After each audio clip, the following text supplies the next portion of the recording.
Hello friends, कैसे आप लोग? उम्मीद करते हैं आप लोग बढ़िया होंगे, अच्छे होंगे और अपना एग्जाम का तैयारी बेहतरीन अंदाज में कर रहे होंगे। तो आज हम फिर आप लोगों के समक्ष उपस्थित हुए हैं एक नए लेक्चर के साथ। जी हाँ, जैसा कि आपको पता ही है कि हम लोग का एक नया कोर्स लॉन्च हुआ था क्लास 12 के विद्यार्थियों के लिए। और वैसे विद्यार्थी जिनका एग्जाम 2027 में है, वो इस चैनल से जुड़ करके अपना 3 सब्जेक्ट फिजिक्स, केमिस्ट्री और मैथ का तैयारी हम बेहतरीन तरीका से कर सकते हैं। और जैसा कि आपको पता ही है कि क्लास 12 में यही तीनों जो सब्जेक्ट होता है लड़कियों को सबसे ज्यादा परेशान करता है, सबसे ज्यादा परेशानी में डालता है ना। और जिसका ये तीनों सब्जेक्ट बेहतरीन हो जाता है ना, वो 12th का नैया आराम से पार कर जाता है। इसलिए आप इन तीनों सब्जेक्ट को ध्यान से पढ़िए, है ना। एक एक कॉन्सेप्ट को समझिए, है ना, उसको याद करिए, तब जाके आपको 12th क्लास में बेहतरीन नंबर आएगा। और आपको इस तीनों सब्जेक्ट को, फिजिक्स, केमिस्ट्री और मैथ को आसान बनाने के लिए हम एक कोर्स लेकर के आए हैं। और इस कोर्स में आपको पूरे डिटेल के साथ फिजिक्स, केमिस्ट्री और मैथ पढ़ाया जाएगा, एक एक चैप्टर, चैप्टर बाय चैप्टर, है ना। और एक भी कॉन्सेप्ट को छोड़ा नहीं जाएगा। हाँ, थोड़ा सा समय लगेगा, है ना, क्योंकि चीज़ों को हम डिटेल में पढ़ाएंगे और डिटेल में कोई भी चीज़ को पढ़ाने में समय लगता है, तो समय थोड़ा लगेगा। लेकिन हाँ, जो भी पढ़ाया जाएगा बेस्ट पढ़ाया जाएगा, कुछ भी चीज़ छोड़ा नहीं जाएगा, है ना। तो आप लोग निसंकोच इस चैनल के साथ जुड़ करके अपना तैयारी कर सकते हैं। अगर आप इस चैनल पर नए हैं तो आप, हमको पता है कि आप इससे मतलब पीछे वाला वीडियो को नहीं देखे होंगे, तो मेरा आपसे रिक्वेस्ट रहेगा कि आप सबसे पहले जाकर के पीछे वाला वीडियो को देखिए और तब यहाँ पे आइए, आपको चीज़ें बेहतरीन समझ में आएगी, ठीक है। बाकी आप पढ़िए और पढ़ने के बाद आपको जैसा भी लगे अपना फीडबैक कमेंट बॉक्स में जरूर दीजिएगा, है ना। अगर वीडियो अच्छा लगे तो वीडियो को लाइक कीजिएगा, चैनल को सब्सक्राइब कीजिएगा और साथ साथ इस वीडियो को बहुत ज़्यादा शेयर कीजिएगा ताकि इस चैनल का सपोर्ट हो, क्योंकि आपका सपोर्ट हमारे लिए बहुत इंपॉर्टेंट है, ठीक है। तो आज जो है, आज हमारा मैथमेटिक्स का मतलब गणित का आज हमारा लेक्चर नंबर क्या है? 7 है। अब तक हम लोगों ने गणित में टोटल 6 लेक्चर को कवर कर लिया है और आज मेरा 7वां लेक्चर है। और आज के इस लेक्चर में हम जो पीछे बात किए थे उस लेक्चर को थोड़ा सा आगे बढ़ाएंगे, ठीक है। तो जो लास्ट लेक्चर में हम लोगों ने बात किया था, हमारा जो मतलब चैप्टर चल रहा है रिलेशंस एंड फंक्शंस, संबंध एवं फलन, फर्स्ट अध्याय है। और हमने लास्ट लेक्चर हम लोग बात कर रहे थे रिलेशन ऑन अ सेट पर। हम लोग क्या बात कर रहे थे? रिलेशन ऑन अ सेट, यानी किसी समुच्चय पर परिभाषित होने वाले संबंध के प्रकार पर बात कर रहे थे अपन, है ना। Types of relation on a set, कोई दिक्कत? और उसमें से सबसे पहला रिलेशन को हम डिस्कस कर लिए थे आइडेंटिटी रिलेशन। रिफ्लेक्सिव रिलेशन को भी हम डिस्कस कर लिए थे, लेकिन रिफ्लेक्सिव रिलेशन में हम पढ़ रहे थे क्या? रिफ्लेक्सिव रिलेशन में हम पढ़ रहे थे कि कोई भी सेट पर कितना प्रकार का रिफ्लेक्सिव रिलेशन डिफाइन किया सकता है। मतलब अगर आपको एक सेट दिया जाए तो उस सेट पर आप उतना मतलब कुल कितना रिफ्लेक्सिव रिलेशन डिफाइन कर सकते हो। हाँ, हमको पता है कि जो मतलब जो हम पढ़ा रहे चीज है ना, टाइप्स ऑफ रिफ्लेक्सिव रिलेशन, है ना, that can be defined on a set, मतलब एक सेट पर परिभाषित होने वाले कुल रिफ्लेक्सिव रिलेशन, मतलब कौन स्वतुल्य संबंधों की संख्या जो हम बता रहे हैं। हाँ, ये बोर्ड के सिलेबस में नहीं है, लेकिन हाँ, अगर आप चीज़ों को समझ करके पढ़ेंगे ना, आपको चीज़ें आसान लगेगी। हम क्या बोले, हम बोर्ड तक सीमित नहीं रहेंगे, थोड़ा सा उसे अप करके लेवल पढ़ाएंगे, ताकि आप, है ना, बोर्ड के बाद अगर कोई कॉम्पिटिटिव एग्जाम का तैयारी करें, है ना, जैसे मान लीजिए कोई एयरफोर्स का एग्जाम देंगे, है ना, कोई क्या देंगे, कोई एनडीए वगैरह में जाएंगे, तो वहाँ पे इस चीज़ को आपको सहायता मिले, इसलिए थोड़ा सा हम लेवल अप करके पढ़ाएंगे, ठीक है। चलिए, तो बात करते हैं पर हम लोग जो बात कर रहे थे, हम लोग तो जो हम लोग का जो चल रहा था, हम लोग का चल रहा था दूसरा रिलेशन, और उस रिलेशन का क्या नाम था भाई? रिफ्लेक्सिव रिलेशन, है ना। है ना, हम क्या सबसे पहले मेन हेडिंग डाल देते हैं, मेन हेडिंग जरूरी है, चल क्या रहा है ना। तो मेन हेडिंग हमारा चल रहा था, पूरा चल रहा था किसी समुच्चय पर परिभाषित होने वाले, है ना, किसी समुच्चय पर परिभाषित होने वाले या परिभाषित किए जाने वाले संबंधों के प्रकार, किसी समुच्चय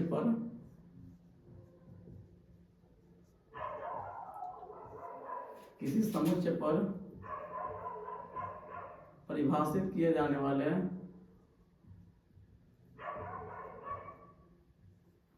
परिभाषित किए जाने वाले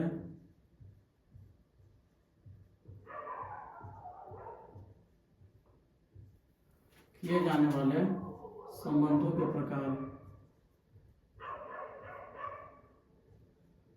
संबंधों के प्रकार, है ना। यही चल रहा था हमारा टॉपिक। और इसमें हम फर्स्ट डिस्कस कर लिए थे तत्समक संबंध, सेकंड डिस्कस कर रहे हैं, है ना? कोई दिक्कत है क्या? फर्स्ट डिस्कस कर लिए थे, मेरा जो इसमें चल रहा था वो सेकंड चल रहा था, और सेकंड का नाम है रिफ्लेक्सिव रिलेशन। वो रिलेशन हम डिस्कस कर रहे थे, रिफ्लेक्सिव रिलेशन, रिफ्लेक्सिव रिलेशन।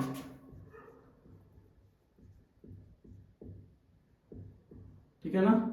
इसको बोलते हैं स्वतुल्य संबंध, स्वतुल्य संबंध। ठीक है ना? और इसको हम बात कर लिए थे, इसके बारे में हम बात कर लिए थे। क्या बात कर लिए थे? स्वतुल्य संबंध क्या होता है, किसी सेट पर परिभाषित होने वाला कौन सा संबंध स्वतुल्य होगा, इसके बारे में हम बता दिए थे, है ना? हमने इसमें बताया था कि कोई भी सेट पर परिभाषित होने वाला कोई संबंध जो है ना, स्वतुल्य संबंध होगा यदि उस सेट का प्रत्येक अवयव अपने आप से रिलेटेड हो। केवल अपने आप से नहीं, अपने आप से का रिलेटेड हो। बाकी कोई दूसरा से रहे तब भी ठीक, ना रहे तब भी ठीक, लेकिन अपने आप से रिलेटेड होना चाहिए। समझ में आ रहा चीज है? तो इसमें हमने लिखा था, इसके डिफिनेशन में हमने लिखा था कि हम बता थोड़ा सा चलते हैं, मतलब पीछे से लेके, ताकि आपको चीजें ज्यादा समझ में आए। इसको थोड़ा सा फास्ट करते हैं, है ना? अगर आप लास्ट क्लास ना देखें तो प्लीज जाकर देख लीजिए, ताकि डिटेल में आपको चीजें समझ में आए। हमने इसमें बताया था कि किसी समुच्चय पर परिभाषित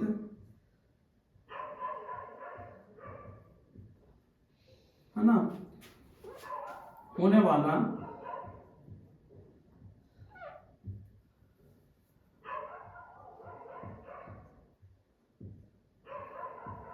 संबंध,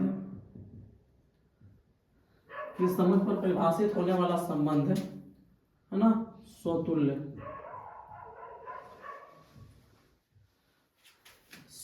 संबंध कहलाता है।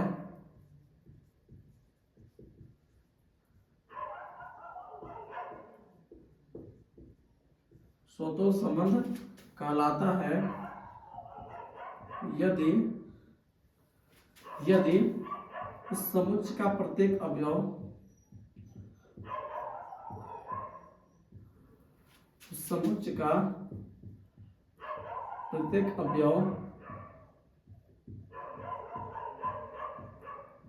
यदि उस समुच्चय का प्रत्येक अवयव अपने आप से रिलेटेड हो, अपने आप से संबंधित हो। ठीक है?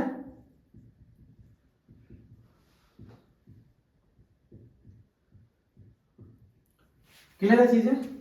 जैसे एग्जांपल देखिए, यहाँ पे केवल अपने आप से शब्द यूज नहीं किया, खाली बोला कि अपने आप से रिलेटेड होना चाहिए। बाकी कोई दूसरा से हो तब भी चलेगा, ना रहेगा तब भी चलेगा, कोई दिक्कत नहीं है, लेकिन खुद से होना चाहिए सेटिंग। जैसे एग्जांपल के तौर पर अगर बात करें, मान लीजिए एग्जांपल के तौर पर हमने क्या लिया, इस पे और क्वेश्चन करवाएंगे बहुत बढ़िया बढ़िया। जैसे एग्जांपल के तौर पर मान लीजिए मेरे पास कोई सेट ए है, और इसमें जो एलिमेंट है, इसमें बेसिकली जो एलिमेंट है सेट ए में, एलिमेंट क्या दिया गया है आपको, ए बी और सी, है ना? और एक रिलेशन डिफाइंड किया गया है आर, कहां, ए से ए पर, है ना? कैसे डिफाइंड किया गया है जी? तो देखिए यहाँ पे, जैसे मान लीजिए यहाँ पे सेट ए है और यहाँ पे सेट ए है, ये भी ए है, ये भी ए है, इसमें एलिमेंट है ए बी सी और इसमें भी एलिमेंट है ए बी सी। एक रिलेशन ए से ए में डिफाइंड किया गया है आर। तो इस आर जो रिलेशन डिफाइंड किया गया है, ये रिफ्लेक्सिव कब होगा, स्वतुल्य कब होगा? क्या बोला यहाँ पे? स्वतुल्य संबंध कहलाता है, कब कहलाता है? यदि उस समुच्चय का प्रत्येक अवयव किससे रिलेटेड होना चाहिए? अपने आप से। केवल अपने आप से जरूरी नहीं है, खाली अपने आप से रिलेटेड होना चाहिए। कोई दूसरा से रहेगा तब भी ठीक, नहीं रहेगा तब भी ठीक, तो अपने आप से रिलेटेड होना चाहिए। जैसे एक जो है ना, ए से रिलेटेड होना चाहिए, बी से, खुद से, और सी से। अगर इतना कंडीशन है किसी में, कोई भी रिलेशन में अगर इतना कंडीशन फॉलो हो रहा है, खाली खुद से, तब उस कंडीशन को क्या कहलाएगा? रिफ्लेक्सिव रिलेशन कहलाएगा। तो कभी सर कोई और से रहेगा तो नहीं रहेगा क्या? हाँ रहेगा, इतना सिर्फ होना चाहिए। इसके बाद कोई किसी से रिलेटेड हो जाए कोई दिक्कत नहीं है, रिफ्लेक्सिव होगा ही होगा। क्लियर है? इस पे एग्जाम्पल भी बहुत बेहतरीन करवाए थे पीछे। देखिए होता क्या है ना कि बहुत से स्टूडेंट लोग जो लेक्चर कहीं से खोलते हैं और सोचते हैं समझ में आ जाए। तो देखिए बाबू, अगर आप कहीं पे बीच में कहीं से भी जाइएगा ना तो थोड़ा सा समस्या होगा। इसलिए अगर आप पीछे वाला लेक्चर नहीं देखे हैं तो मेरा रिक्वेस्ट आपसे यही रहेगा कि पीछे वाला लेक्चर को देख करके आइए यहाँ, है ना, तब चीज़ें आपको बेहतरीन समझ में आएगी। ठीक है, वैसे तो हम इसे यहाँ पे फास्ट सब समझा दे रहे हैं, लेकिन वहाँ पे पूरा डिटेल में बताया गया है, वहाँ पे इसी पे ज़्यादा चर्चा चला था, तो आप जाके देख लीजिए बाबू। ठीक है, अच्छा सेकंड, अगर मान लीजिए ई रिलेशन ऐसा ना हो करके ऐसा होता तो क्या रिफ्लेक्सिव नहीं होता क्या? बहुत सारे स्टूडेंट में सवाल चलेगा ए बी सी, इसमें भी एलिमेंट है ए बी सी, इस सेट ए है और ये भी सेट ए है, और इससे इसमें एक रिलेशन डिफाइन किया गया है। तो रिफ्लेक्सिव होने के लिए क्या चाहिए? खुद का खुद से सेटिंग होना चाहिए। जैसे ए से रिलेटेड है, बी से रिलेटेड है और सी से होगा। इसके अलावा बी सी से भी रिलेटेड हो गया, तो क्या रिफ्लेक्सिव नहीं होगा? होगा। यहाँ केवल अपने आप से थोड़े बोला है, बोला है कि खाली अपने आप से होना चाहिए भाई, बाकी कोई दूसरा से रहेगा तब भी कोई दिक्कत नहीं है। इतना कंडीशन को फुलफिल करना चाहिए, अपने आप से रिलेटेड होना चाहिए, है ना, बाकी फिर दूसरा से हो जाएगा तो कोई दिक्कत नहीं है उसमें, वो रिफ्लेक्सिव होगा ही होगा। ठीक है जी, जैसे एक और एग्जांपल ले लेते हैं, एक और इसी पे देख लेते हैं, इधर जगह बचा हुआ है ना। जैसे मान लीजिए इसमें एलिमेंट है ए बी और सी, और इसमें भी वही रहेगा ए बी और सी, क्योंकि रिलेशन कहां से कहां डिफाइन किया गया? ए से ए पर, दोनों सेम सेट है आर।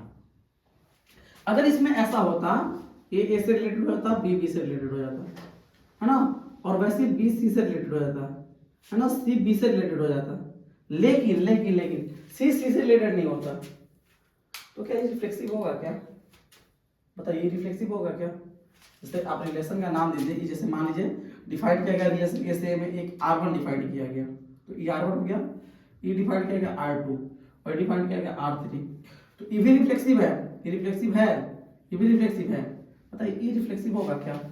बताइए, नहीं होगा, क्योंकि यहाँ का बोला है प्रत्येक अवयव अपने आप से रिलेटेड होना चाहिए। यहाँ अपने आप से देखिए, ए से तो है, बी से भी है, सी का सी का जगह नहीं है ना, तो ये रिफ्लेक्सिव नहीं है बाबू। ठीक है, तो उम्मीद करते हैं आप समझ गए होंगे। ठीक है, आगे चलते हैं अपने टॉपिक पे अब। ठीक है, आगे जो हमको पढ़ना है आज, पढ़ना है एक सेट है ना, कोई भी सेट पर परिभाषित होने वाले कुल रिफ्लेक्सिव रिलेशन की संख्या, है ना, total number of reflexive relation that can be defined on a set, है ना, है ना। तो यहाँ पे हमारा जो आज का टॉपिक है, मेन टॉपिक क्या है? किसी समुच्चय पर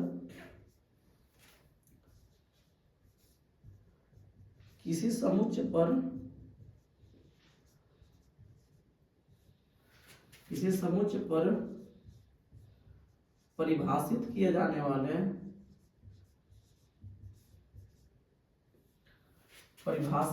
जाने वाले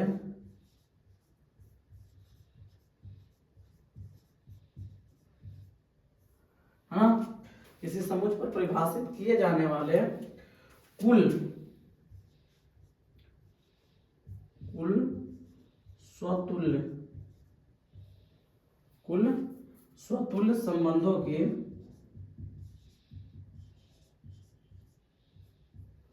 स्वतुल्य संबंधों की संख्या,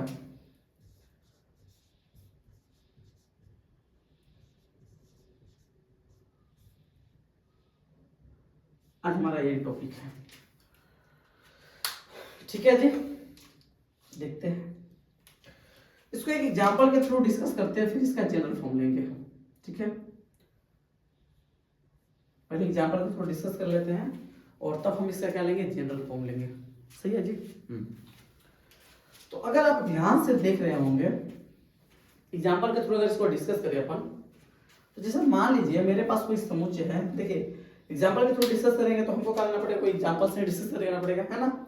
जैसे मान लीजिए मेरे पास, अगर मान लीजिए एक सवाल हमको दे दिया गया, सिंपल एक सवाल दे दिया गया, क्वेश्चन दे दिया गया कि यदि a इक्वल टू कितना बार, कुछ भी ले सकते हैं आप, ए बी सी ले लेते हैं, आसान पड़ेगा।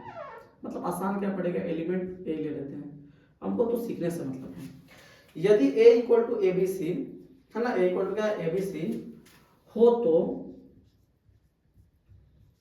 हो तो ए पर परिभाषित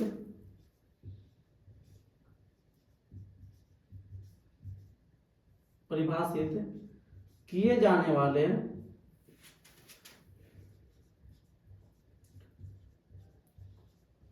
वाले कुल स्वतुल्य संबंधों की संख्या ज्ञात करें।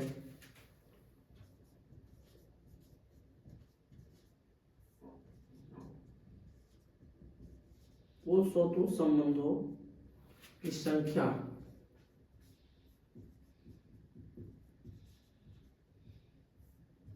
बराबर पाठ।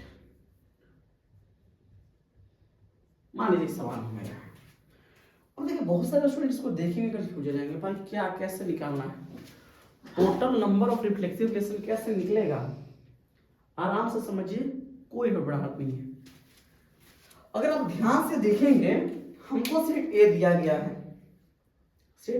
है, और ए में जो है ना, ए में 3 एलिमेंट है, ए बी और सी है। ए में क्या एलिमेंट है? 3 एलिमेंट है। क्लियर है जी?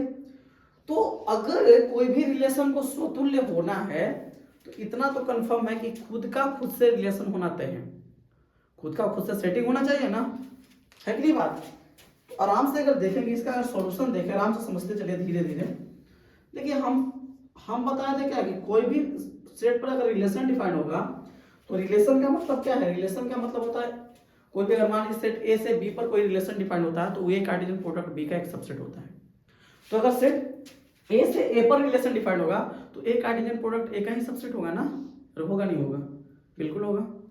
हम बताए थे क्या कि कोई भी अगर मान लीजिए ए से बी पर रिलेशन डिफाइन हो रहा है तो ए कार्टेशियन प्रोडक्ट बी का सबसेट होगा, है ना। और ए से ए पर ही होगा, ए से ए पर रिलेशन डिफाइन किया जाएगा तो कोई भी रिलेशन ए से ए पर डिफाइन किया जाएगा तो वो ए कार्टेशियन प्रोडक्ट ए का ही सबसेट होगा। अरे है कि बात। तो सेट ए पर परिभाषित किया जाने वाला कोई भी संबंध जो होता है वो ए कार्टेशियन प्रोडक्ट ए का ही एक सबसेट होता है। ठीक है जी, आराम से समझिए। हालांकि ये बात हम पहले लिखे भी हैं लेकिन यहाँ पे फिर से वापस हम लिख रहे हैं। यहाँ पे अभी सॉल्यूशन करेंगे अपन।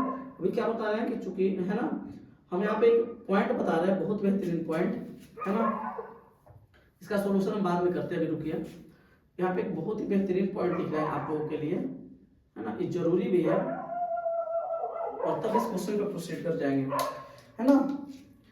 तो सेट ए पर परिभाषित किए जाने वाले, यहाँ पे क्या लिखते हैं? समुच्चय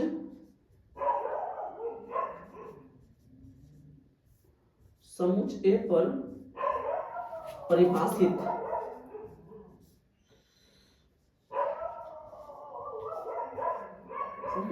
परिभाषित किया जाने वाला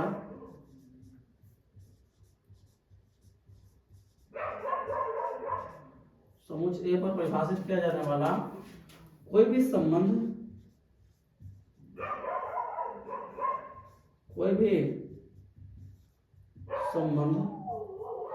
ए कार्टेशियन प्रोडक्ट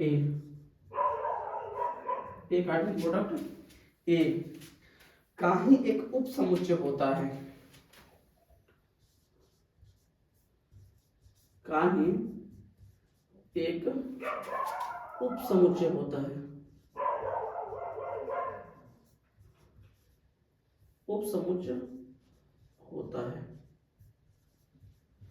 क्लियर है? ए कार्टेशियन प्रोडक्ट ए का ही एक उप समुच्चय होता है। ठीक है, थोड़ा सा चीजों को बेहतरीन समझा रहे हैं, है ना। ए कार्टेशियन प्रोडक्ट का ए का ही उप समुच्चय होगा। क्लियर है, बहुत बढ़िया। तो सबसे पहले आपको ए कार्टेशियन प्रोडक्ट ए निकालना पड़ेगा। तो हमको फिर टोटल रिलेशन हम लोग देखिए, हम क्या बताए, कोई भी समुच्चय जो होगा ना, ए कार्टेशियन प्रोडक्ट ए का ही सबसेट होगा। लेकिन हमको पूरा रिलेशन नहीं चाहिए, हमको उसमें से चाहिए केवल कौन? जो स्वतुल्य हो। तो हम दोनों चीज सीख लेंगे यहाँ पे। इस क्वेश्चन के माध्यम से हम दोनों चीज सीख लेंगे, टोटल नंबर ऑफ रिलेशन भी सीख लेंगे और total number of reflexive relation भी सीख लेंगे। ठीक है ना, आराम से समझिए। जैसे देख लीजिए, मेरे पास जो क्वेश्चन दिया गया है ए, इसमें क्या है? इसमें कौन कौन से एलिमेंट है भाई? तो ए में एलिमेंट है भाई ए, बी और सी।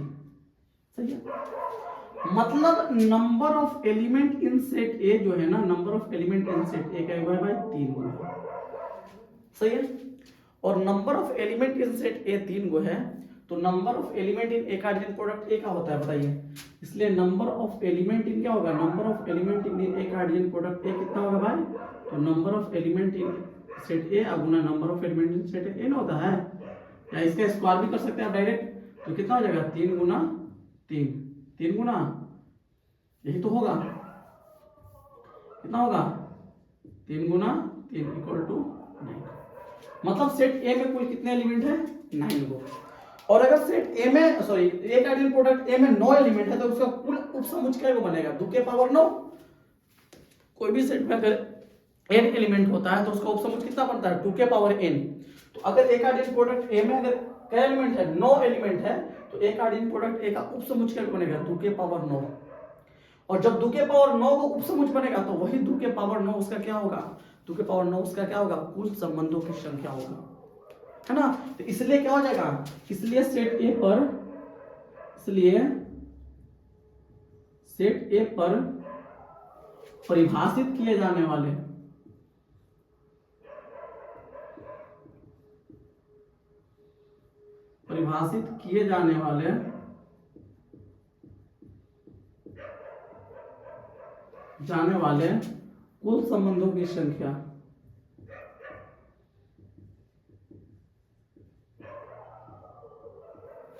कुल संबंधों की संख्या कितना होगा बताइए।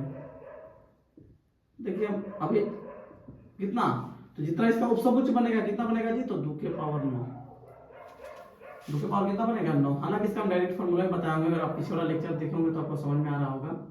तो 2 के पावर 9 का मतलब कितना होता है 512। मतलब सेट ए से ए पर कुल क्या रिलेशन डिफाइन किया जाएगा 512 रिलेशन डिफाइन किया जा सकता है भाई, बहुत बड़ा अमाउंट है, छोटा मोटा अमाउंट नहीं है, बहुत बड़ा अमाउंट है 512।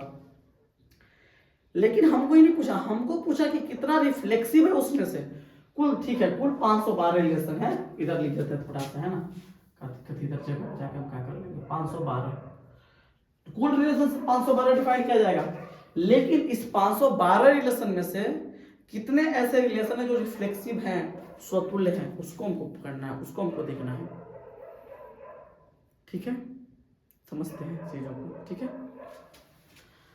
जैसे मान लीजिए अगर आपको सेट ए दिया है तो आप ए कार्डियन प्रोडक्ट ए निकाल सकते हैं, और जितने भी एलिमेंट बनेंगे, जितने भी रिलेशंस बनेंगे वो ए कार्डियन प्रोडक्ट ए का ही तो सबसेट होगा, है ना। अच्छा, तो अगर मान लीजिए आपको ए दिया गया है, सेट ए पता है, तो आप ए कार्डियन प्रोडक्ट ए का वैल्यू निकालिए, अभी नहीं ए कार्डियन प्रोडक्ट ए। तो अगर हम ए कार्डियन प्रोडक्ट ए का वैल्यू अगर निकालें तो ए में एलिमेंट कितना है एबीसी है, एबीसी, और ए में एलिमेंट कितना है एबीसी है। तो अगर आप ए कार्डियन प्रोडक्ट ए निकालेंगे तो क्या करेंगे, सेट ए का ए के साथ जितने पॉसिबल ऑर्डर्ड पेयर बन सकते हैं सबको एक सेट के रूप में लिख दीजिए। तो कितने पॉसिबल ऑर्डर्ड पेयर बनेंगे आप बताइए, कितना बनेगा, ए का ए से बनेगा ए कोमा ए, फिर ए का बी से ए कोमा बी, फिर ए का सी से, अभी रुक जाइए 1 मिनट, ऐसे नहीं करते हैं, साथ लिख देते हैं जो जिसको चाहिए हमको। जैसे ए का ए से बनेगा, ठीक है, बी का बी से भी बनेगा तो बी कोमा बी, थोड़ा सा अलग अंदाज में लिखते हैं, और सी का सी से बनेगा तो सी कोमा सी, ठीक है। इसके अलावा ए का बी से भी बनेगा और ए का सी से भी बनेगा, तो क्या हो जाएगा ए कोमा बी, और फिर क्या बनेगा ए का सी से तो ए कोमा सी, ठीक है। उसके बाद बी का किससे बनेगा ए से, और बी का सी से ही बनेगा तो बी कोमा ए, और बी का सी से बनेगा तो बी कोमा सी, और बी से तो यहाँ बना ही दिए हैं ऑर्डर पे, ठीक है। सी का ए से बनेगा तो क्या बनेगा सी कोमा ए, और सी का बी से बनेगा तो सी कोमा बी, सी से तो बना ही दिए हैं यहाँ पे, इसको आगे लिख दिए, ठीक है। अब एक बात बताइएगा, आराम से समझिए, अगर कोई भी रिलेशन को रिफ्लेक्सिव होना है, अगर मान लो कोई भी रिलेशन को रिफ्लेक्सिव होना है तो इतना तो कंफर्म होना चाहिए था, ए का ए से, बी का बी से, सी का सी से। जैसे मान लीजिए सेट ए में एबीसी एलिमेंट है, अगर इस रिलेशन को रिफ्लेक्सिव करना है तो इतना कंडीशन तो एकदम पक्का होना ही चाहिए, इसके अलावा कोई होगा तब ठीक, ना होगा तब ठीक। मतलब ए से, बी से और सी से एकदम रिलेटेड होना ही चाहिए, इसमें कोई गुंजाइश नहीं, कोई उल्टा सीधा नहीं कर सकते अपन, समझ रहा चीज है। तो इतना एकदम होना ही चाहिए कंफर्म। इसके अलावा अगर ए बी से रिलेटेड रहेगा तब भी ठीक। अगर मान लीजिए इतना के बावजूद ए बी से रहे, बी सी से रहे, कुछ भी रहे, तो उससे कोई फर्क नहीं पड़ता, वो रिफ्लेक्सिव होगा, लेकिन खुद का खुद से होना ही चाहिए। समझ में आ रहा चीज है। तो अगर मान लीजिए कोई रिलेशन को रिफ्लेक्सिव होना है, अगर आर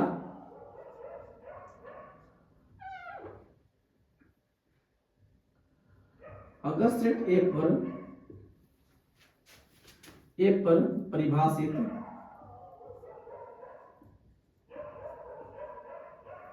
अगर इस सेट ए पर परिभाषित कोई संबंध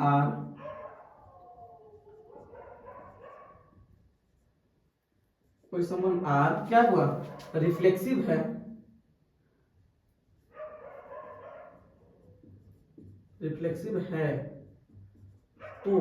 तो क्या होगा, अगर रिफ्लेक्सिव है तो जो आर होगा ना, आर में क्या होगा, आर में ई तीनों एलिमेंट कंफर्म आ रहा होगा, ए से रिलेटेड होगा, बी बी से और सी सी से, ई तीनों कंफर्म आ रहा होगा। ठीक बात, आर में ई तीनों बात कंफर्म आ रहा होगा। एक इसके बाद आर में ये तीनों चीज आ रहा होगा, ए से रिलेटेड होगा, बी बी से रिलेटेड होगा और सी सी से रिलेटेड होगा। इसके बाद अगर कोई रिलेटेड हो तब भी ठीक, ना हो तब भी ठीक, इतना कंफर्म होना ही चाहिए। इस आर को अगर रिफ्लेक्सिव बनना है, इस आर को अगर रिफ्लेक्सिव रहना है तो ये तीनों होना चाहिए इसमें, ए से रिलेटेड, बी बी से और सी सी से। समझा ना। बाकी इसके अलावा जो भी एलिमेंट है ना, ई वो इसमें आ भी जाएगा तब भी ठीक, ना भी आएगा तब भी ठीक। तो हम यहां से अगर चले fundamental multiplication principle of counting के अनुसार अगर चले, according to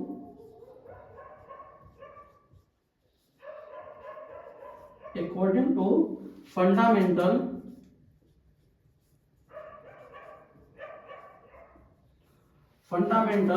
multiplication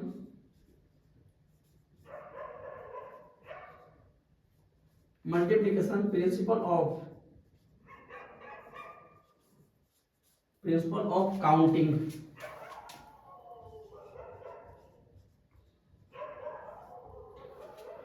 fundamental multiplication principle of counting के अनुसार अगर देखा जाए, चला जाए तो क्या होगा बताइएगा।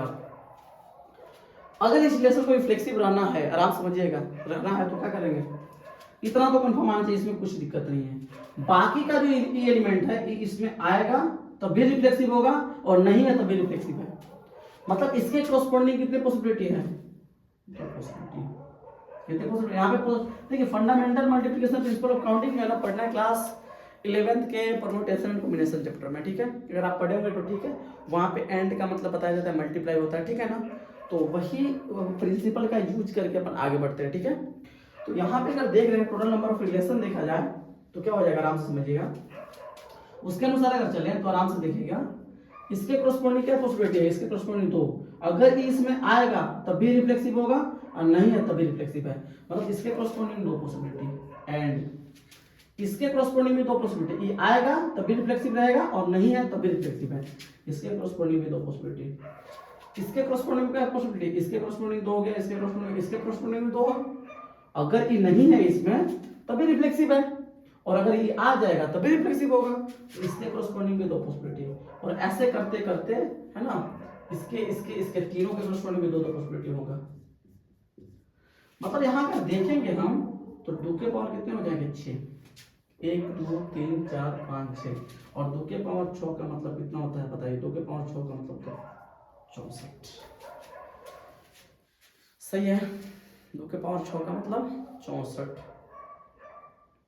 है ना। समझ में आ रहा चीज है, ये बात है। मतलब ए पर कुल 64 ऐसा रिलेशन डिफाइंड किया जा सकता है जो क्या होगा, रिफ्लेक्सिव होगा। कब, जब सेट ए में 3 एलिमेंट है तब। ठीक है, तो यहां से इसलिए लिख देंगे कि total number of reflexive relation that can be defined on set A equal to कितना, 64। इसलिए लिख देंगे अतः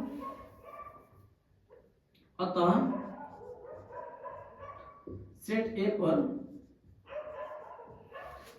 ए पर परिभाषित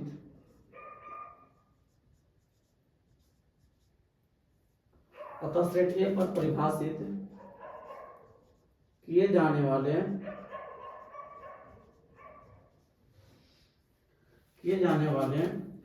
कुल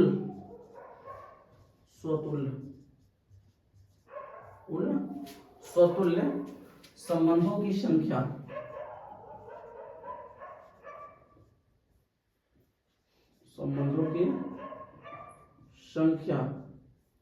इक्वल टू कितना हो जाएगा? इक्वल टू हो जाएगा 64 रिलेशन ऐसा है जो सेट ए पर डिफाइन किया जा सकता है और वो कैसा होगा? रिफ्लेक्सिव होगा। सही है। उम्मीद करते हैं आपको यहां तक समझ में आ गई होगी चीजें और बढ़िया आई होगी। अब इसी चीज को देखिए, हर बार हम इतना लंबा चौड़ा कहानी रचेंगे तो ठीक बात नहीं ना है। पता है ठीक बात है भाई, कहाँ हर बार इतना करने जाएगा, total number of reflexive relation पूछेगा तो हर बार हम fundamental multiplication principle of counting लगाएंगे तो दिक्कत है ना यार। हर बार मान लीजिए टाइम टेकन, ऑब्जेक्टिव में आया सवाल तो दिक्कत है। तो उस समस्या का समाधान करने के लिए इसको हम जनरल फॉर्म में सोल्व कर लेते हैं और वहां से हमको एक फॉर्मूला मिल जाएगा, है ना। जनरल फॉर्म में सोल्व करते हैं, वहां से हमको क्या मिलेगा? एक फॉर्मूला मिल जाएगा और मस्त वही फॉर्मूला का यूज करके अपन बार बार क्या कर देंगे? रिफ्लेक्सिव रिलेशन फाइंड आउट कर लेंगे। ठीक है, तो जल्दी से आप इसको लिख लीजिए वीडियो रोक करके। ठीक है, चलिए बहुत बढ़िया, जल्दी से आप लोग देखिएगा। इसको जनरल फॉर्म में डिस्कस करते हैं सेम चीज को।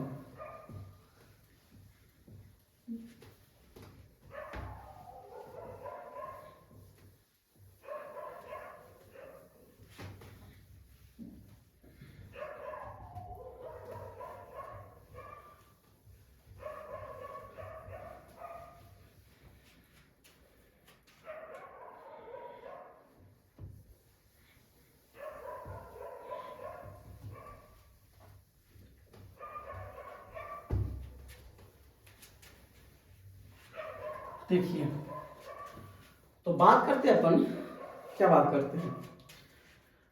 इन जनरल इस चीज को जो इतना पढ़े हम इसको जनरल फॉर्म में बात करते हैं। तो यही चीज को हम बात कर रहे हैं अपन in general form. In general मतलब सामान्य रूप में, अगर मान लीजिए कोई देगा, है ना, अगर कोई सेट देगा उसमें नंबर ऑफ एलिमेंट पता रहेगा तो आराम से कैसे निकालें, उसके लिए ये जनरल फॉर्म को डिस्कस कर रहे हैं अपन। देखिएगा आराम से समझिए। जैसे मान लेते हैं मेरे पास कोई सेट है, उसमें नंबर ऑफ एलिमेंट n है। n का देखो बहुत सारा हो सकता है। मान लेते हैं मेरे पास कोई सेट है ना, माना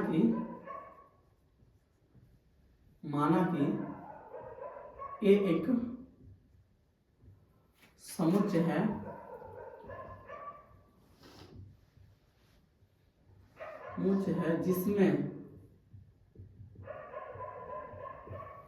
जिसमें उपस्थित कुल अवयवों की संख्या कितना है? n है। जिसमें उपस्थित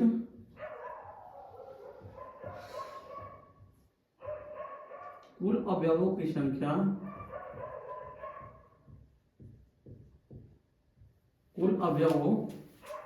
संख्या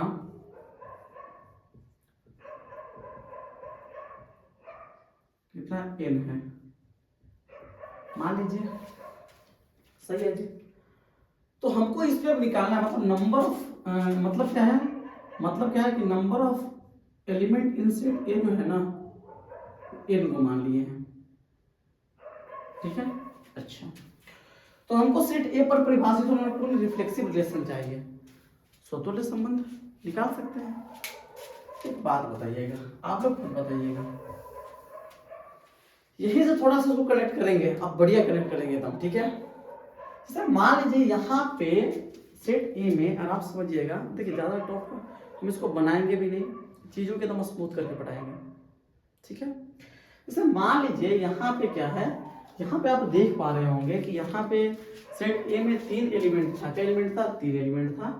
तो इसमें कुल एलिमेंट क्या है? एक कार्डियल प्रोडक्ट ए में क्या एलिमेंट आया था? 9, मतलब 3 का स्क्वायर इनका square number of element in set A into number of element in set ए, तो दोनों का स्क्वायर हो जाएगा मतलब 9। यहाँ जो बात लिखा गया है इस चीज को आप ऐसे भी तो लिख सकते थे, number of element in set ए का क्या लिख सकते थे स्क्वायर, और 3 को एलिमेंट था 3 का स्क्वायर 9, बात तो वही है। ठीक है, और एक आइडियल प्रोडक्ट अगर हम लिखेंगे तो इसमें भी 9 एलिमेंट आया, देख लीजिए आप यहाँ पे देख लीजिए, खुद देख लीजिए 1 2 3 4 5 6 7 8 9 आया नहीं आया, है ना। और वहीं से कहा कि देखिए इतना तो आना एकदम जरूरी था, इतना तो आना जरूरी था, बाकी इसके अलावा इतना लेने जो भी बच गया, जितना भी एलिमेंट बच गया सबके अकॉर्डिंग 2 पॉसिबिलिटी था, 1 2 3 4 5 6 को 2 पॉसिबिलिटी था, तो 2 के पावर 6 64। इसी चीज को कनेक्ट करते हैं, बहुत बढ़िया से कनेक्ट करेंगे। जैसे मान लीजिए कि नंबर सेट ए जो है ना, सेट ए, सेट में ए में जो एलिमेंट है, आराम समझते चलिए, मस्त समझ में आएगा। सेट ए में एलिमेंट है A1 A2 A3 A4 और अप टू AN एलिमेंट है, सही है। अब सेट ए में जब n एलिमेंट है, आराम से समझिएगा, सेट ए में n एलिमेंट है तो एक आइडियल प्रोडक्ट ए में क्या एलिमेंट होगा भाई, कितना होगा बताइए, एक आइडियल प्रोडक्ट ए में कितना एलिमेंट होगा, तो n गुना n कर लेंगे, n के स्क्वायर, है ना, कितना हो जाएगा। तो सेट ए में n एलिमेंट है, इसलिए number of element in A Cartesian product ए क्या हो जाएगा बताइए, एक कार्टेशियन प्रोडक्ट ए में क्या एलिमेंट होगा, आप बताइए, खुद बताइए, एक कार्टेशियन प्रोडक्ट ए में क्या एलिमेंट होगा, क्या हो जाएगा, क्या number of element in set ए का क्या हो जाएगा, स्क्वायर हो जाएगा। अरे यही तो होगा यार, 2 बार इसको गुना करेगा तो बच्चे तो बराबर पड़ेगा, है ना। Number of element in set ए का n, तो ये हो जाएगा n का स्क्वायर, मतलब एक कार्टेशियन प्रोडक्ट ए में क्या एलिमेंट होगा, n स्क्वायर होगा। ठीक है, बहुत बढ़िया। अब n स्क्वायर एलिमेंट को लिखते हैं बढ़िया से, एक कार्टेशियन प्रोडक्ट ए लिखते हैं, एक कार्टेशियन प्रोडक्ट n, थोड़ा सा अंदाज अलग लगेगा लिखने का, ठीक है। तो एक कार्टेशियन प्रोडक्ट ए में क्या आएगा, A1 से आएगा रिलेटेड, जैसे A से B से C से किए थे ना इधर, हाँ, तो वैसे क्या आएगा, A1 रिलेटेड होगा किससे, A1 रिलेटेड होगा A1 से, फिर A2 से, फिर A3 से, और इस सिलसिला बढ़ के थोड़ा सा आगे आएगा और यहाँ पे आएगा AN जो होगा ना रिलेटेड होगा AN से, हो गया। अगर इतना तो आएगा ही, इसके अलावा आगे भी और भी चीजें आएंगी, इसके आगे और भी चीजें आएंगी, क्या आएगा समझिएगा। इसके आगे क्या आएगा, इसके आगे A1 A2 से रिलेटेड होगा, फिर A3 से होगा, A4 से, ऐसे तो रिलेटेड होगा सब। इसके आगे और भी एलिमेंट आएगा, जैसे A1 जो है ना, A1 रिलेटेड होगा A2 से, है ना, फिर A1 रिलेटेड होगा A3 से, ऐसे करके क्या होगा, A1 रिलेटेड होगा A3 से, ऐसे करके और भी बहुत सारा एलिमेंट इधर आएगा, हमको उससे मतलब नहीं है, इधर बहुत सारे एलिमेंट आएगा। मेरा जो मकसद है उसको कामयाब होना है, मेरा जो मकसद है। अगर मान लीजिए अगर आपको कोई भी रिलेशन रिफ्लेक्सिव बनाना है ना, सेट ए पर यदि सेट ए पर परिभाषित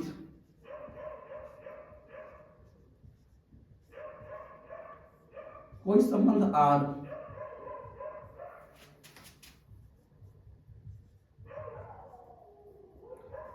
जो रिफ्लेक्सिव मतलब स्वतुल्य लिख देते हैं, R स्वतुल्य संबंध हो, तो स्वतुल्य संबंध रहेगा तो क्या होगा बताइए, आप खुद बताइएगा। तो अगर R को रिफ्लेक्सिव बनना है, R को रिफ्लेक्सिव बनना है तो इतना एलिमेंट तो उसमें कंफर्म आना चाहिए, A1 से रिलेटेड, A2 से, A3 से, AN से, पूरा इतना तो होना चाहिए कंफर्म। अगर इसको रिफ्लेक्सिव बनना है तो A1 से रिलेटेड होना चाहिए, A2 से होना चाहिए, है ना, फिर इसके अलावा A3 से होना चाहिए, और इसके बाद लास्ट में क्या आएगा, AN जो है ना, AN से रिलेटेड होना चाहिए। इतना एलिमेंट एकदम इसमें कंफर्म होना ही चाहिए। अगर इस रिलेशन को रिफ्लेक्सिव होना है तो इतना एलिमेंट कंफर्म चाहिए, है कि नहीं बात। तो सर बाकी हो भी सकता है और नहीं भी, मतलब यहां से लेकर के यहां तक टोटल कितना एलिमेंट है, टोटल क्या एलिमेंट है, टोटल एलिमेंट हो गया क्या वो बताइए, आप खुद बताइए। एन को A1 A2 A3 A4 A5 ऐसे करके AN, मतलब यहां से लेकर के यहां तक जो कुल एलिमेंट है वो क्या एलिमेंट है, एन एलिमेंट, एन एलिमेंट।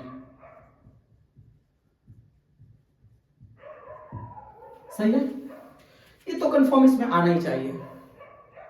ठीक है, बाकी इधर कितना एलिमेंट बच गया सर, इधर उधर अगर एन एलिमेंट है तो इधर कितना एलिमेंट बचा, इधर जितना भी आगे जाएगा वो कितना एलिमेंट बच गया, तो उधर एलिमेंट जो बच गया आराम से देखिए, एक कार्टेशियन प्रोडक्ट एलिमेंट कुल कितना था, कुल था n स्क्वायर। आप देख लीजिए एक कार्टेशियन प्रोडक्ट n कुल एलिमेंट कितना था, n स्क्वायर, n स्क्वायर में से n को एलिमेंट तो इधर आ गया, अरे n को एलिमेंट इधर आ गया तो उधर बच कितना गया, तो आप क्या करिए n स्क्वायर में से n को घटा दीजिए। अरे भाई पूरा एलिमेंट n स्क्वायर है तो n को जब इधर आ गया तो बचा कितना, तो n स्क्वायर में से n घटा दो यार, क्या दिक्कत है, n वाला एलिमेंट घटा दो। जैसे मान लीजिए कुल एलिमेंट 10 होता और इधर 4 आ जाता तो उधर कितना बच जाता, 6।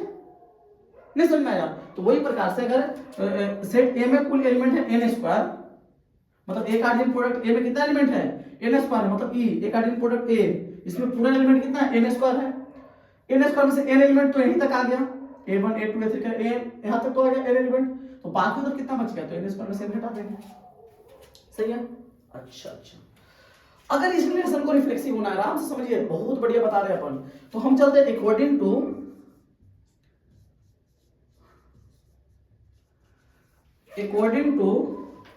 Fundamental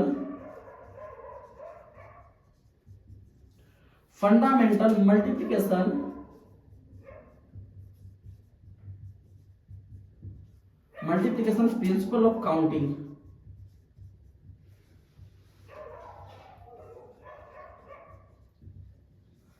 fundamental multiplication principle of counting के अनुसार अगर चले तब देखिएगा कहानी में ट्विस्ट क्या होगा।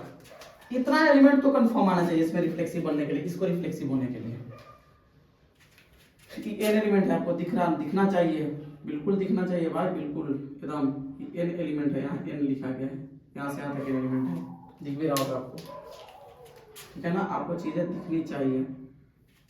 ठीक है, आगे समझते हैं। तो fundamental multiplication principle of counting से अगर चले तो इतना तो कंफर्म आना चाहिए रिफ्लेक्सिव होने के लिए, बाकी एन में जितने भी आएंगे सबके अकॉर्डिंग दो पॉसिबिलिटी होगा, ई आ भी सकता है नहीं भी, अगर ई आएगा तब भी रिफ्लेक्सिव, नहीं आएगा तब भी रिफ्लेक्सिव, ई आएगा तब भी रिफ्लेक्सिव, नहीं आएगा तब भी रिफ्लेक्सिव। जैसे यहाँ पे तीनों आ गया, एक बाद जितने भी एलिमेंट थे ये तीनों सबके अकॉर्डिंग दो पॉसिबिलिटी, ये आएगा तब भी रिफ्लेक्सिव, नहीं आएगा तब भी, ये आएगा तब भी रिफ्लेक्सिव, नहीं आएगा तब भी, सबके अकॉर्डिंग दो पॉसिबिलिटी।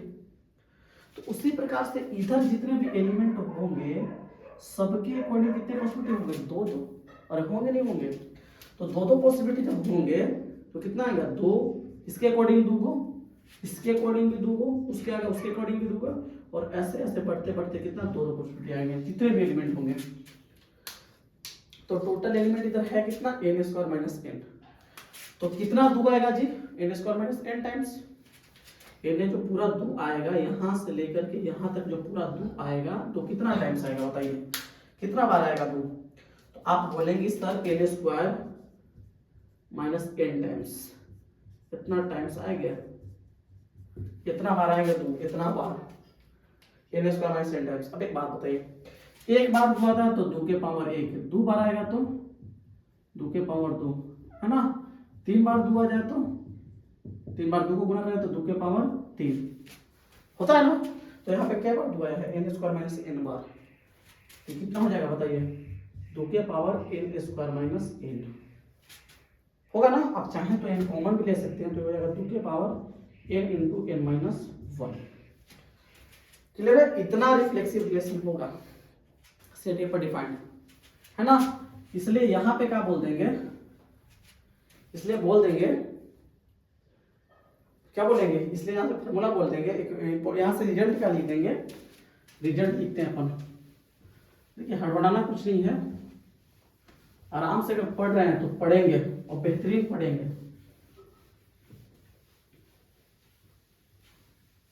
है ना। तो इसलिए यहाँ से एक रिजल्ट लिखेंगे अपन, बहुत बेहतरीन रिजल्ट लिखेंगे। क्या रिजल्ट लिखेंगे देखिए, RESULT, डायरेक्ट रिजल्ट लिखेंगे कि यदि number of element in set A equal to n को है, सेट ए में एलिमेंट क्या हुआ है, n को है, तो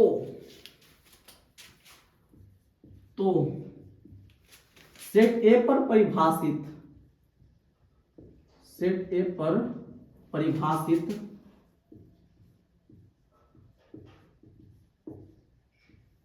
किए जाने वाले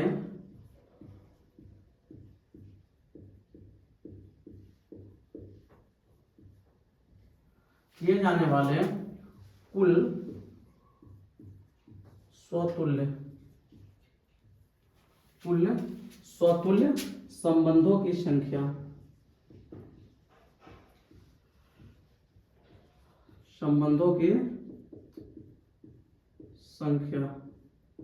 बराबर कितना हो जाएगा, 2n इंटू n माइनस 1। ठीक है ना, आप लोगों को दिख रहा होगा 2n इंटू n माइनस 1। थोड़ा सा बड़ा भी लिख देते हैं, इस चीज को थोड़ा सा बड़ा लिखते हैं, 2n इंटू n माइनस 1। अब दिख रहा होगा आपको। ठीक है, वेरी इंपॉर्टेंट रिजल्ट, बहुत बढ़िया रिजल्ट है, और इससे बड़ा बड़ा क्वेश्चन तुरंत हो जाएगा। देखिए पूरा लॉजिक भी हम बताएं इस क्वेश्चन का, बहुत इंपॉर्टेंट रिजल्ट है। आप इसको ढंग से, जहां पर भी आप लिख रहे हो उसको ढंग से आप इसको अंडरलाइन करके, मतलब क्या कर लीजिएगा, एक ब्रैकेट में बंद करके लिख लीजिएगा। बहुत इंपॉर्टेंट रिजल्ट है। तिरछा हो गया, कोई बात नहीं, होता है ना, ऐसा कुछ है ना, ये पूरा सही है। आगे आप देखिए, यहाँ पे अगर देखें इस एग्जांपल को अगर सोल्व करके इसे हम देख सकते हैं। जैसे इसमें एलिमेंट क्या था, number of element in set है 3 को था, आप देख लीजिए पीछे, है ना, हम बताया भी थे। इसमें क्या था ना, number of element in set ए क्या था, ए जो सेट दिया गया था, ऐसे लिख दीजिए ना, हमको सेट ए का दिया गया था, हमको सेट ए में दिया गया था ABC, पिछला क्वेश्चन में दिया गया था। और ABC होने का मतलब क्या है, ABC होने का मतलब है number of element in set ए क्या हुआ, 3 को है, number of element in set A 3 को है, तो इसलिए क्या हो जाएगा, ए पर परिभाषित किए जाने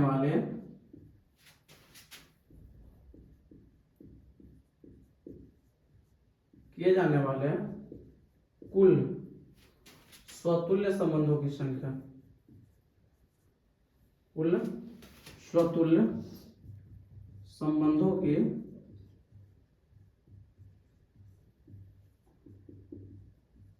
संख्या कितना होगा बताइए। तो 2 के पावर कितना है, n इंटू n माइनस 1, और n का वैल्यू यहाँ है कितना 3, तो 2 के पावर 3 इंटू 3 माइनस 1, यानी कितना हो जाएगा, 2 के पावर कितना हो जाएगा 3 इंटू, अब 3 में से 1 जाएगा तो कितना हो जाएगा 2, यानी 2 के पावर 6, यानी कितना 64। देख लीजिए, है इसका कमाल है कि नहीं बात है। तो इस तरह से है लॉजिक इसका। ठीक है, तो हमने पूरा इसका लॉजिक एक्सप्लेन भी किया कि कहाँ से चीज ड्राइव हुआ है, कैसे ड्राइव हुआ है, पूरा चीज एक्सप्लेन किया अपन। ठीक है, और जिस जिसका होगा हम सबका एक्सप्लेन कर देंगे। बाकी आज का लेक्चर लंबा हो गया है, ठीक है, तो आज के लेक्चर को इतना ही रोकेंगे, ज़्यादा आपको परेशान नहीं करेंगे, है ना। बाकी इसके आगे की जो भी चीज़ें हैं, अपना अब रिफ्लेक्सिबुलेशन पूरा कंप्लीट हो गया, पूरा एकदम ढंग से। इस पर एक आधा क्वेश्चन और करवाएंगे, इस टाइप पे नहीं, दूसरा टाइप का क्वेश्चन करवाएंगे रिफ्लेक्सिबुलेशन का, नेक्स्ट लेक्चर में करवाएंगे। और फिर अपन चलेंगे अगले रिलेशन जिसका नाम है सिमेट्रिक रिलेशन, सममित संबंध। तो आज के लिए इतना ही रखते हैं। बाकी आप लोग जरूर बताइएगा कमेंट बॉक्स में आपको चीज़ें कैसी लगी, समझ में आई या नहीं आई, है ना। जैसा भी लगा हो जरूर बताइए कमेंट बॉक्स में, ठीक है। बाकी अगर वीडियो अच्छा लगा हो तो वीडियो को लाइक कीजिए, चैनल को सब्सक्राइब कीजिए और वीडियो को शेयर करना ना भूलें, ठीक है। आपका सपोर्ट हमारे लिए बहुत इंपॉर्टेंट है, ठीक है, प्लीज़ सपोर्ट कीजिए। बाकी हम इसी तरह से आप लोग के लिए एकदम बेहतरीन कंटेंट लेकर के आते रहेंगे। तो मिलते हैं आपसे अगले लेक्चर में, आज के लिए इतना ही, गुड बाय, जय हिंद, बेस्ट ऑफ लक।